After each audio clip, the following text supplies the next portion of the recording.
your Classic Metal Show right here on the ClassicMetalShow.com. That is brand new stuff from Steel Panther. That is The Gods of Pussy. That comes from the album Heavy Metal Rules. And on the line right now is one of the Gods of Pussy. It is the drummer of Steel Panther. It is Stix Zadinia. Stix, how are you, my friend?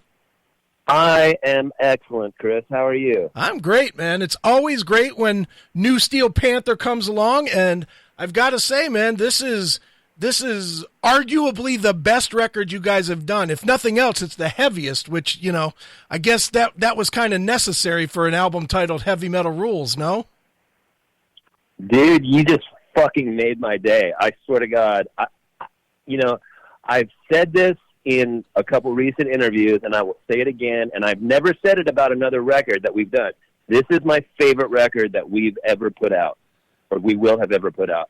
And there's something special going on with this fucking record. It is our heaviest record, but I feel like, you know, we were able to stretch our fucking selves musically, but still giving Steel Panther fans what they dig about our band. Sure. No, you're right. And the one thing that I mean, it really stands out is, I don't want to say meaner, because that's probably not the right word, but this feels like it's a bit of an angrier type of a record. When you listen to stuff like I'm Not Your Bitch, or, you know, All I Want to Do Is Fuck Myself Tonight, these are much more in-your-face tunes. Not that anything you've ever done hasn't been, but I mean, these are real, like, aggressive. Yeah, it wasn't intentional. It was not intentional. And I feel like it's just, you know, it's interesting that, I don't know if it's angrier or more direct, or if it's a sign of the fucking politically correct society, like the way that shit is going now, that it might feel even more, you know, more pointy, because we've kind of been saying the same shit for 27 years. Right. But you know, with songs like Fuck Everybody, that stems from just fucking being frustrated with dummies, you know? And I think that throughout everyone's day, at some point, you're like, fuck everybody. Exactly. And we put, you know, truth to song. And if that's how it's got to get said, that's how it's got to get said. We are definitely not tailoring our shit for radio. Right. No, and nor should you. And the one thing, you know, and as a fan, it is very, very encouraging, you know, with just like you said, with the political culture the way it is, and everybody trying to be politically correct, it is very encouraging that you guys went out of your way to, you know, double middle fingers in the air and say, you know what, fuck you. We're not going to go backwards. We're going to go even harder at what we're doing. And, you know, it's encouraging to see, because I'm sure you're aware, a lot of people were starting to wonder if you guys were going to have to fold up, maybe not fold up, but have to subdue yourselves a little bit because of the climate out there. Absolutely. You know, we got questions. I remember being at festivals like a couple years ago, and we started getting questions about Me Too. And they're like, are you guys gonna, you know, are you guys concerned about it? And we're like, no, like, we do what we do. Right. And we fucking rock, and we sing about pussy, and we sing about partying, and we sing about heavy metal, and we sing about, you know, the shit that we do every fucking day. And there's no way that this band, that any one of us four would have ever considered going, you know what, guys, maybe we should tone it down so we don't bum anybody out. Right. Because it's the whole reason we fucking started playing music, man. It's there's a freedom about being in Steel Panther that we can say what we want, how we want, and you know, the way that you feel about it as a listener, that's exactly what we're going for. We want people to fucking feel like they can just let their fucking hair down with Steel Panther, and that was very intentional. We're like, we're not fucking changing for nobody. Right. How did you guys?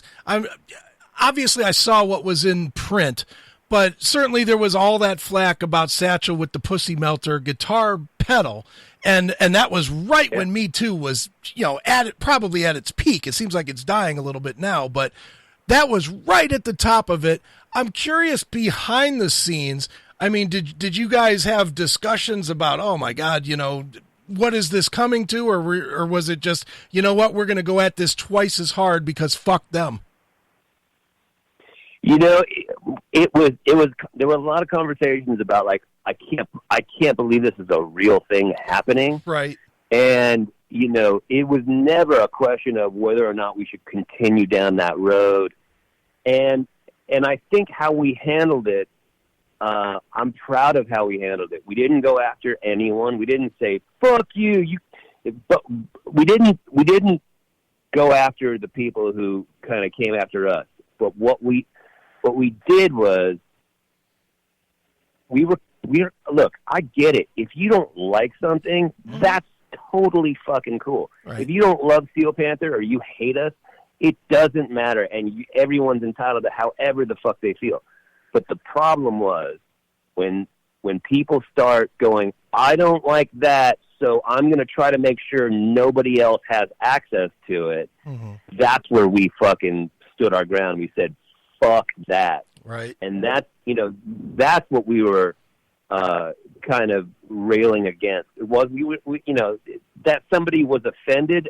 I get it. That's cool. Mm-hmm. Not everything is for everyone, but you can't fucking police the world when it comes to shit that when it comes to fucking America and free speech and calling something a pussy melter.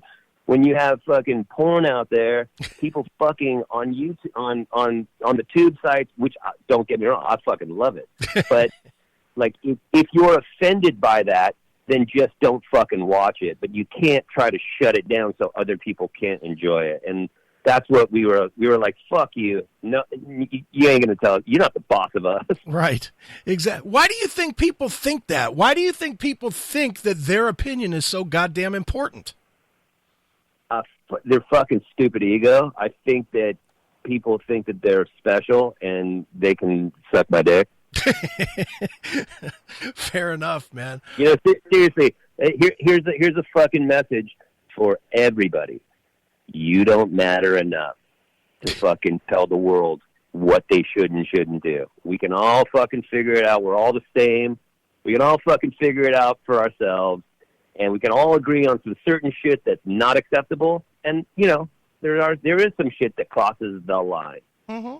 But Pussy Melter is not one of them. Yeah, or the lyrics to any of your songs, or the videos to them, or the fact that you like chicks. God forbid, heterosexual guys want to fuck chicks, right? I mean, when did that become a crime? Dude, look, there's got to be a level where there's got to be a place in the world where you can tell a girl you think she's fucking hot and you would like to fuck her and say, hey, are you into that? And then she goes, yes, or she goes, no. But like now it seems like you can't even say, I would love to have sex with you. That's like offensive. But I don't know how else you're supposed to fucking communicate. Yeah. Are you supposed to fucking send an email? Are you supposed to like get an approval on a fucking, it's like, I don't know how people are supposed to have relationships anymore. Yeah. So basically, Steel Panther is here, to kind of break the ice, and we should be the new fucking Tinder. You come, listen to Steel Panther, come to a Steel Panther show, and all bets are off. Right. You want to fucking get freaky, get weird, everybody's down.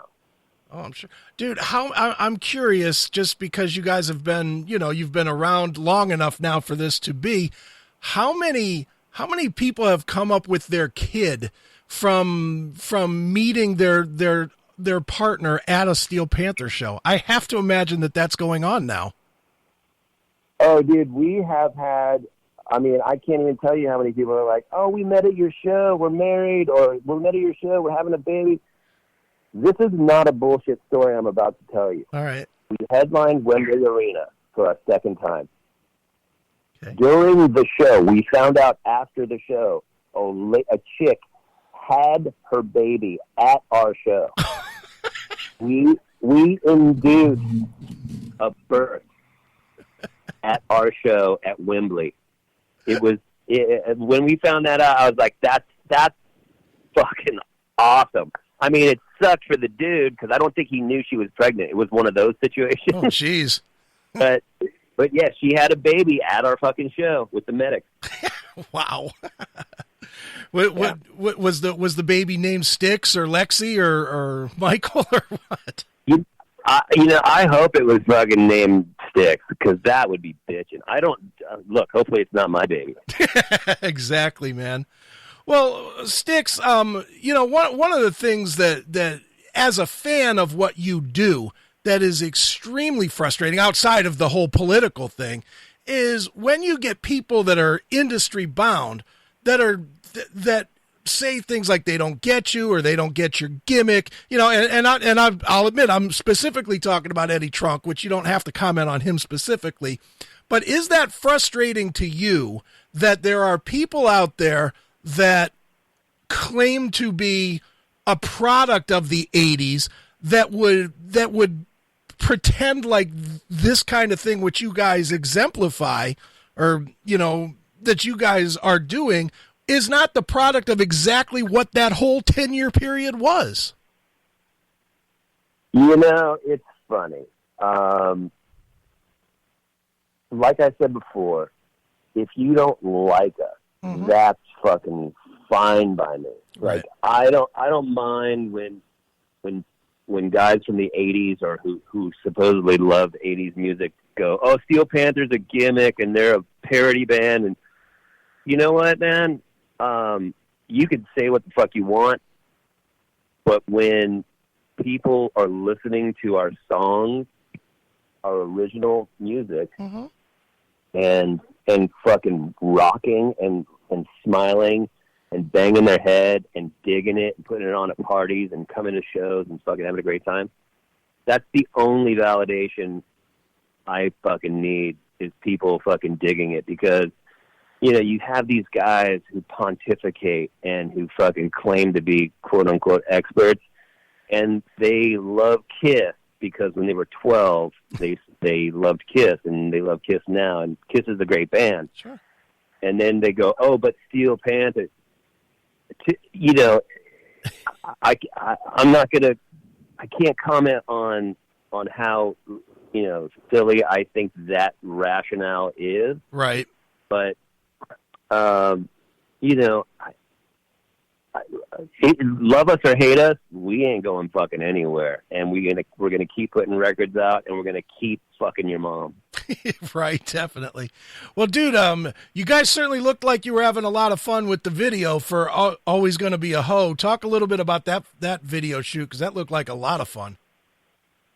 Oh man, that was a killer video to make. We shot it at the director was Frankie Nasso, and we shot it at his dad's compound on Long Island, and it was a fun video to make. I mean, especially I'll be honest with you, I wasn't in that video a ton, right? But that just gave me more time to party throughout the day, and we shot a video for God the Pussy there too. Okay. And so that enabled me to really get to know the other girls quite well when Michael and Satchel were shooting their scene. Very nice.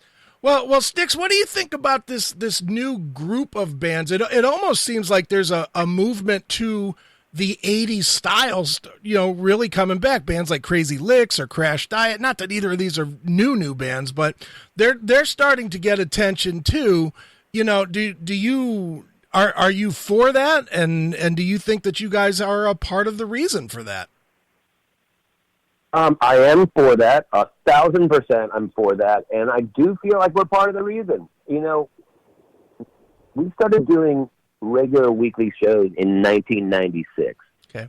That's when we started doing regular shows. I mean, we were playing before that, but we started doing regular shows in 96, which was about 5 years after heavy metal fucking took a grunge bullet, right? Right.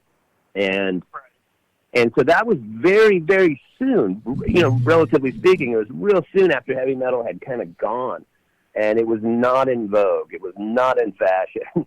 And if you didn't wear flannel, you were not getting played anywhere. And we fucking were like, fuck this. We're not stopping. And we kept playing through the grunge years. We kept playing through the new metal years. We kept playing through all the phases. And we're playing through the pop phase and playing through all that shit. And it feels like because we stayed on course, now there's this kind of new appreciation for the type of music that we do. And I love the fact that there are bands that are popping up and people are fucking getting into the genre. And I love the fact that, you know, people are fucking dressing up and coming to the shows and celebrating it, especially now, because, you know, there needs to be a fucking valve that people can open and get out of the fucking mundane shit and just come fucking have a good time. And the more bands there are like that, the better, I think. No question. Well, Stix, last question. What message do you have people that don't think that heavy metal rules? You're wrong. Simple and to the point. You're fucking wrong. That's the only thing I can say, because it totally rules, dude. I mean, if you think about it, what's cooler than fucking ripping guitars, killer vocals, super loud drums, and fucking hot dudes rocking? There you go. Well, the new record is called Heavy Metal Rules. It's Steel Panther and Stix. As a tradition on the show, we always let the artist pick a closing track from the new record. Maybe tell us a quick story about it. So what would you like us to wrap this one up with? I'd like you to play I'm Not Your Bitch, Chris. All right.